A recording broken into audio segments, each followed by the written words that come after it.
Hi guys, I'm really excited to share this week's video, which is a conversation with a fellow medical YouTuber called Ollie Burton. And in this conversation, we talk about Ollie's path into YouTube, work that he's been doing to support people applying for medical school, a book that he's currently working on, and his advice for someone thinking about becoming a content creator. He also interviewed me on his channel about machine learning in healthcare, approaches to learning medicine, and also some thoughts about alternative careers in medicine. So you should definitely check that out, as well as the other videos on his YouTube channel. And I'll leave a link in the description for all of those. So without further ado, please enjoy my conversation with Ollie Burton.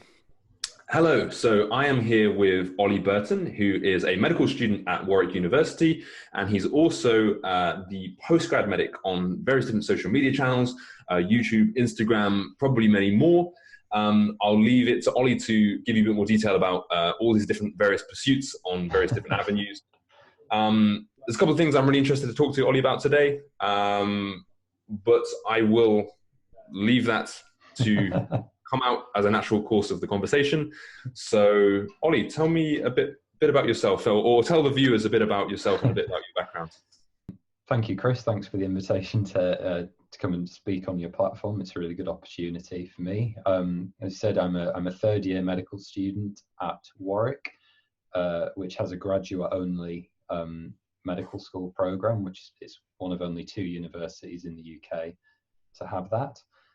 I did a degree in molecular and cellular biology, Newcastle University, straight after my A-levels, and then came straight here to Warwick immediately following that.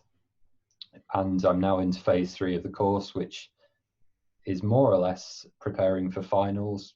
The last 2 years of the course here are a sort of long, continuous 18-month stretch. And then we would sit our finals in February of the final year, so relatively early, which is why we have this long period. I have as much of a presence as I try to have on social media, YouTube, Facebook, Instagram, Twitter, things like that. Most of what I do is concerned with widening participation in medicine and widening access to medicine, and trying to bring equal opportunity, I suppose, to the admissions process, and as much transparency and advice for people, free as well. Free resources more than anything else is the cornerstone of what I do. So yeah, that's kind of me. Okay. That's super interesting. And what route led you kind of into this? When did you first start thinking, I'm going to start making YouTube videos, or when I'm going to start being, for want of a better word, like a content creator kind of in this space? Yeah, it's a good question. So I had been doing it for a while, because before I went to university for the first time, and when I was at university, I worked as a guitar tutor, sort of part-time. It's how I earn money on the side, during my studies and when I was at college and things like that. So I'd done YouTube stuff then, because again, I just liked the idea of being able to produce free resources, and particularly in areas that I was passionate about. So because a lot of the music that I'm into, my dad's music, basically the stuff that was on in the house, so it was a lot of classic rock, blues, old stuff like that. And I think there was a bit of a novelty factor in having someone who was relatively pretty young teaching that stuff, because the older people, later in life, that wanted to pick up a guitar and learn to play, I then had quite a unique not selling point, that's not the right word, but a unique platform in that sense. So I've been doing that for quite a long time, and then the same principles applied. I realized that there was a dearth of resources about graduate entry medicine on YouTube particularly, as well as on the wider internet. Grad entry medicine was not something that was even spelled out to me in school particularly. So I thought it would be valuable to just try and capture as much of that journey as possible, the ups and downs, but the downs particularly. And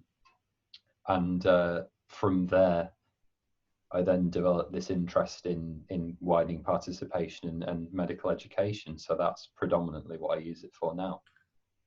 Okay. And it sounds from what you said that obviously an important part of this is the fact that you're making this resources for free and that you're kind of disseminating that to give people the opportunity, I guess, to have access to these insights into medical school and to be able to learn the guitar without necessarily having to fork out for kind of private tuition or lessons or that sort of thing. Is like, where did that come from? Is it a case, was there something that you really benefited from, that you really appreciated being free and you kind of wanted to then give back, or was it just something that you felt kind of off your own back that you really wanted to do? The short and kind of simple answer to that is that it's what I aspire for my platform and what my creative output to be is what I wish I'd had when I was applying, if that makes sense. And it just seemed, even at the time, you know, you can, I think ultimately, and it's sad, but I do think it's true, is that you can effectively buy your way in to medical school, which obviously that this is one of those things. It's always going to be the case, you know, as long as people are free to buy and sell things, that's always going to be the case. But it seems unjust to me that someone has all their motivation for being a doctor and being able to get through the UCAT and the GAMSAT and all the rest of it, that they could have their motivation for that career stymied or removed by simply not being able to afford the resources. And then there's a further answer to that, which is that how do you decide, if you are going to produce resources, how much are you going to charge for them, even if you want to offer a low cost solution, for example, which is certainly novel, and there are many, many good platforms doing that.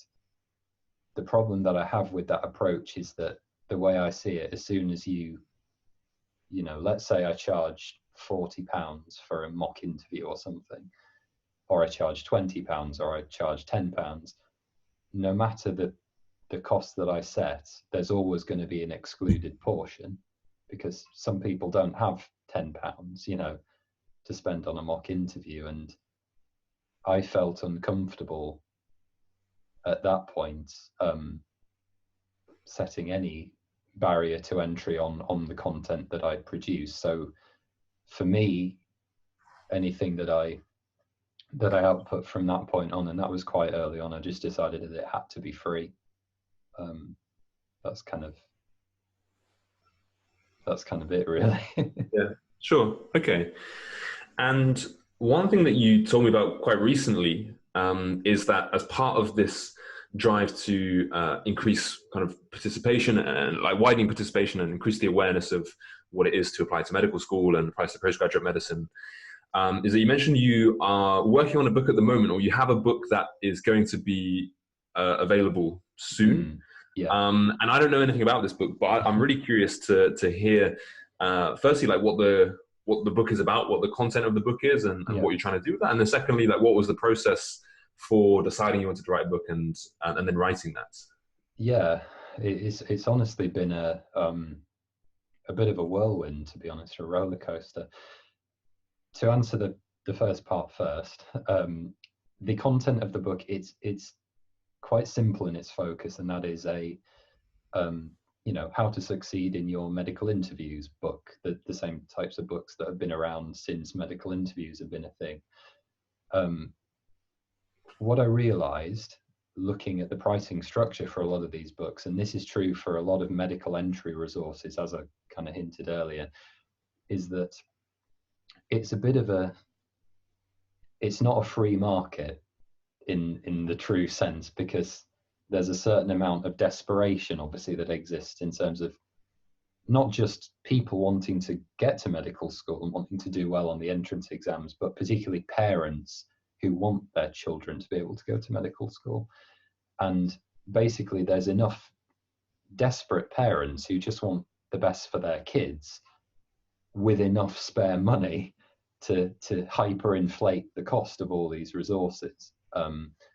So you don't really get true competition in that regard. So I decided that I would produce a free alternative to one of these fundamental kind of staple ingredients of the getting into medical school process, which is a book instructing you on, you know, how to approach different types of question that you might be asked in your medical interview, because there's very much a hidden curriculum, I think, in medical school admissions, and you're very reliant as an applicant on either having someone coach you through that, you know, someone telling you how to play the game, or you buy a book or you buy resources that teach you how to play the game.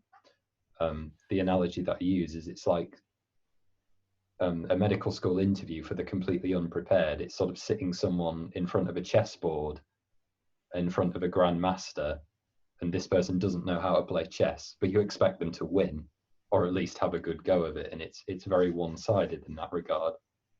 So in terms of how I wanted to approach writing this book, there's two strata to that, which is that I wanted to write a book that encourages people with guidelines on how to think and how to formulate your own answers, and not simply what to say in order to do well. Because as part of this ongoing kind of process and the work that I wanted to do, I've been doing many free mock interviews with candidates, and all someone has to do is, you know, email me or message me and say, I want a mock interview, and they'll get an hour to an hour and a half of my time, and we'll tailor an interview to whatever they want to do. And I've done, as of this year, about 120-ish of those. Wow. Which is obviously a lot. So I thought, actually, you know what, I've been keeping notes on everything that anyone has said and the conversations that we've had throughout all of this. So actually, there's a lot of collective wisdom there, from not just the stuff that I wanted to write, but from what people have said to me and stuff that I'd never thought about. So not only can we produce a resource that encourages people how to think and doesn't explicitly tell them what to say, which is very reductive, and I actually find it infuriating as a reviewer when I can, not a reviewer, even an interviewer, when I can tell that someone has just parrot learned an answer. It's been very much a community effort as well, which is the other reason from my end why it has to be free. It's a pool of collective wisdom, really.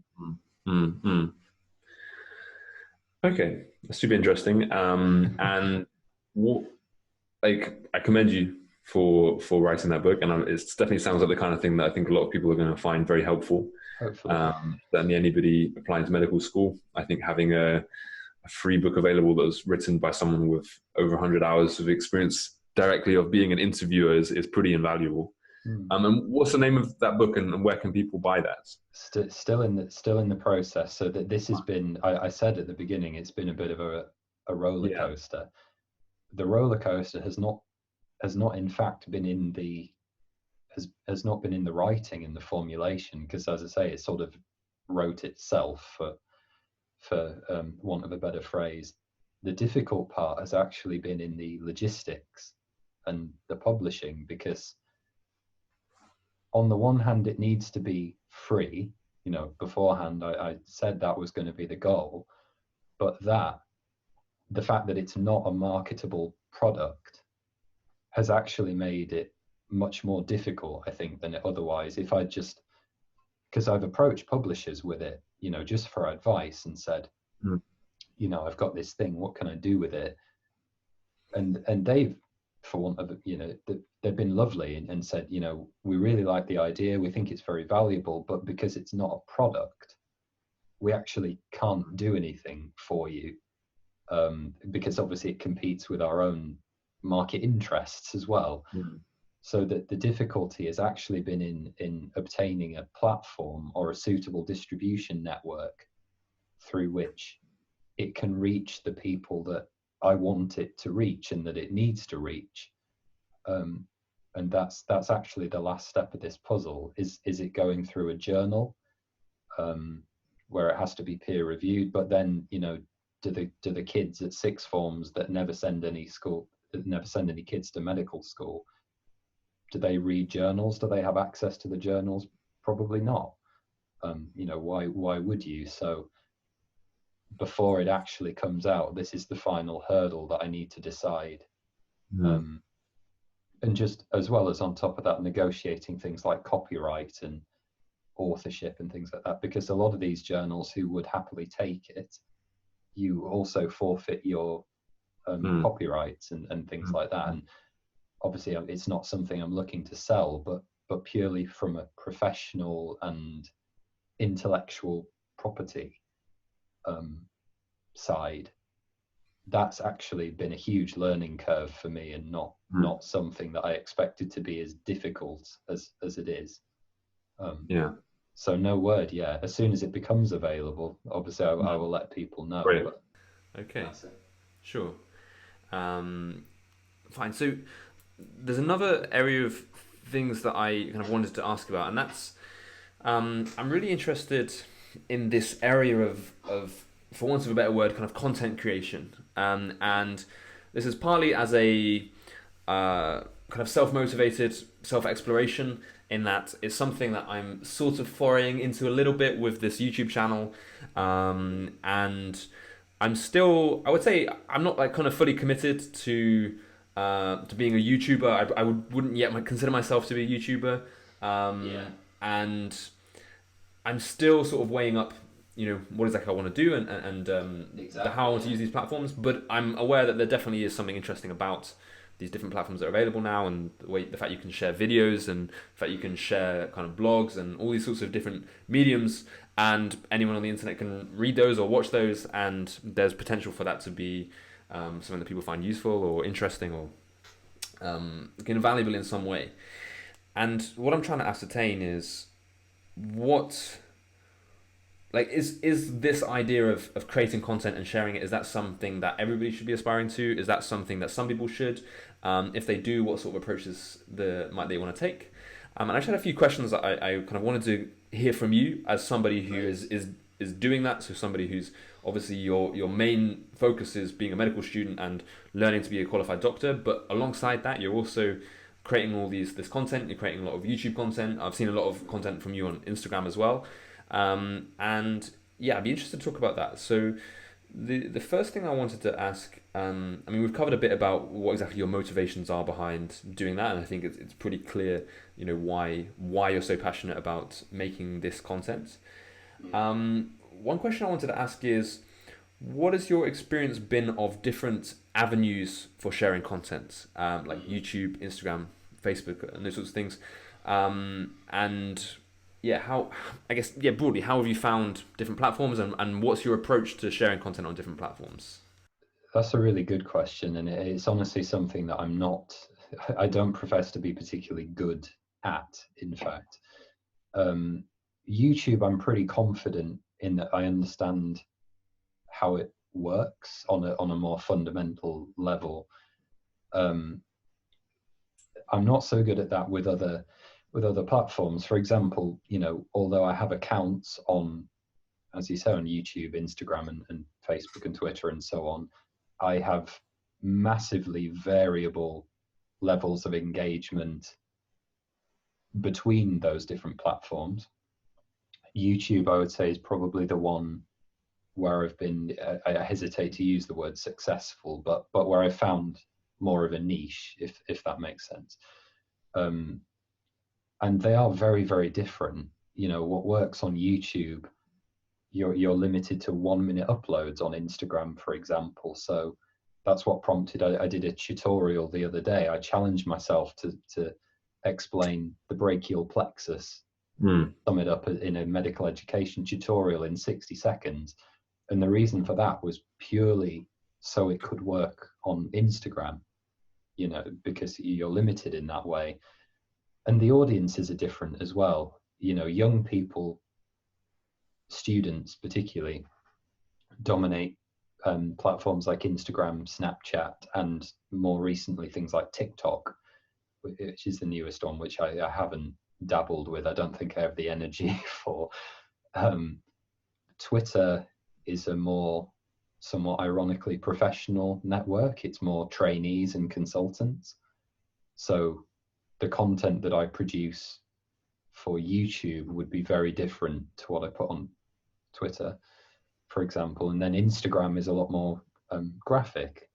So with a limited amount of time, I try to grow following and things like that between the platforms, but it's something that I do really struggle with, because you're obviously, as you'll no doubt be aware, the amount of time that it takes to curate and create content is, you put in hours and hours and hours for something that is a flash in the pan on social media, and then it's gone. Like the algorithm is past it, particularly with things like Instagram.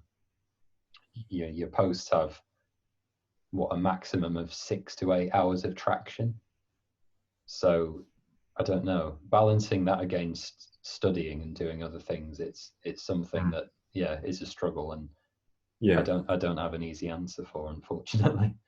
And what would your top recommendations be for somebody who decides they want to create content? They're not sure exactly what or how, but they know that it's something that they would want to do. What would you recommend? I think normally I'd advocate prior planning and market research and all the rest of it. I feel like for content creation, you just have to get stuck in and do it. And you used the phrase earlier when you were framing the questions, the things about, weighing up for yourself what you want your channel to be and what you want to do with it. And that's something, because I started this the summer before I came to medical school, and in 3 or 4 months time it'll now be my 3rd summer of being in medical school. Call that 3 years. We're approaching that mark, and I still don't really know what my focus should be. When I started, the focus very much was on documenting my journey through medical school, but actually since starting I've found more of a niche in the widening participation stuff and producing more educational content.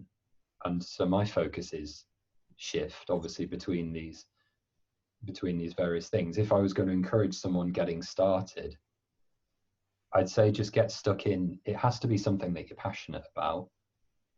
Otherwise, you're not going to have the motivation to keep it up. And it's mentally, as I'm sure you know, very demanding. Takes hours and hours to produce just one video sometimes.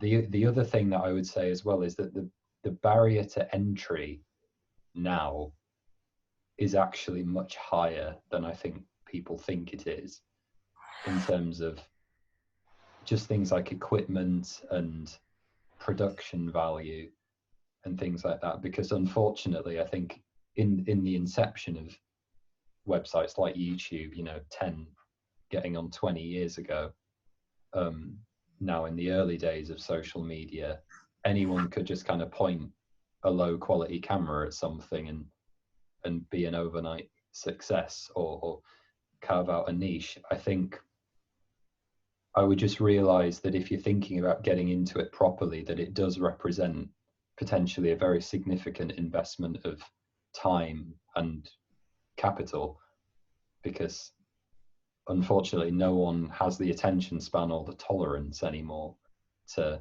particularly bad audio. If you've never been involved in content production before, it's not necessarily something that you'd think about. But if you expect someone to sit and watch you talk about something for 15 minutes, that's actually a really big ask in a world where production value is so high on the wider internet.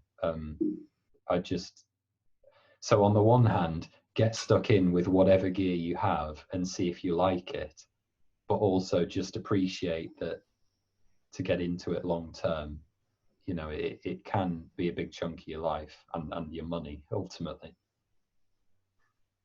Okay, thanks. That's really helpful. Hopefully that's helpful. Yeah, that's really helpful. That's very very insightful as well. Cool. I mean, so those are the main things that I wanted to ask.